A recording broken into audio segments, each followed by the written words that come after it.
you found the one, you should never give her up. I think it's the way life changes when in love, yeah. I surround my soul with the positivity. That's why I don't worry about the things that I don't see, yeah. These days I don't worry about much. नमस्कार मंडळी, कसे आहात? हे वातावरण बघून तुम्ही नक्कीच खुश झाला असाल. तर नमस्कार, मी आहे संध्या आणि तुमचं स्वागत करते माझ्या न्यू ब्लॉगमध्ये. तर आज आम्ही आलेलो आहोत गावी गवर गणपतीसाठी आणि हे आहे गावचं सुंदर वातावरण. आता वाजले संध्याकाळचे 7 आणि आम्ही डेकोरेशनची सुरुवात केलेली आहे. तर इकडे मी फुलांचं डेकोरेशन करत आहे. मागे पोस्टर लावलं आहे जे आमच्या गणपतीच्या मंदिराचं पोस्टर आहे. तर दादांनी ते करून आणलेलं आणि त्याच्या चारी साईडला आम्ही फुलांचं सुंदर असं डेकोरेशन केलेलं आहे. तर तुम्ही बघू शकता आणि हे माझं डेकोरेशनचं फायनल लुक आहे. आणि अशा प्रकारे सिंपल आणि सोबर डेकोरेशन मी केलेलं आहे. तर तुम्हाला हे डेकोरेशन कसं वाटलं नक्की मला कमेंट्स करून सांगा. ज्या दिवसाची वाट मी एवढ्या आतुरतेने बघत होती तर तो दिवस आता आलेला आहे. गणपती बाप्पांचं आगमन आमच्या घरात झालेलं आहे. तर ह्या वर्षीची मूर्ती आहे लालबागच्या राजाची. तर ही मूर्ती तुम्हाला कशी वाटली नक्की कमेंट्स करून सांगा आणि आमच्या बाप्पाचंही आशीर्वाद घ्या.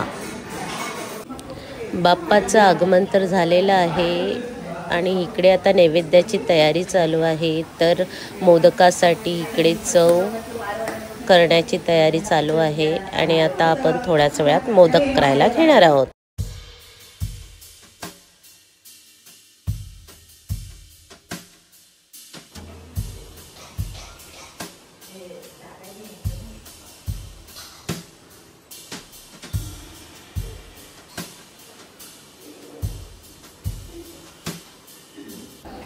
मित्रांनो, बाप्पाचं दर्शन घेतलं का? तर आता आपण जाऊया मोदक बनवायला.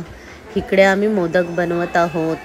सगळेजण मोदक करायला बसलेले आहेत आणि मी इकडे मोदक उकडायला ठेवत आहे. तर इकडे मी गॅसवर उकडायला ठेवलेले आहेत आणि आता आपण परत मोदक बनवायला तिकडे जाणार आहोत.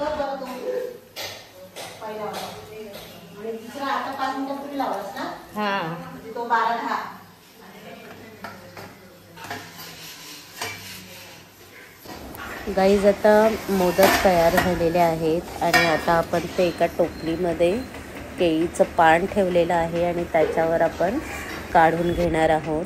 तर इकडे आता मी मोदक काढत आहे. मोदक बोलले की आपल्या गणपती बाप्पाचा आवडता नैवेद्य आहे आणि तो आपण खूप आवडीने बनवत असतो. तर आमचे मोदक ही त्याचप्रमाणे मस्त आणि सुंदर झालेले आहेत. तुम्ही बघू शकता की आमचे मोदक वेगवेगळ्या सगळ्या आमच्या मुलांनी मिळून आणि मोठ्या लोकांनी मिळून ते बनवलेले आहेत. तर मोदक हे खूप सुंदर झालेले आहेत आणि हे सगळे मोदक हातावरचे आहेत. आम्ही साच्याचा अजिबात वापर केलेला नाही आहे. तर गाईज, हा आहे भंडारा. तर घरातले जे पुरुष मंडळी असतात तर हे भंडारा गणपतीला वाहतात आणि हा भंडारा नंतर जेवणामध्ये खाल्ला जातो. तर ही आमच्या पाटणे घराण्याची परंपरा आहे आणि हा भंडारा गणपतीला वाहतात. तुमच्याकडे ही पद्धत आहे का? मला कमेंट्स करून नक्की सांगा.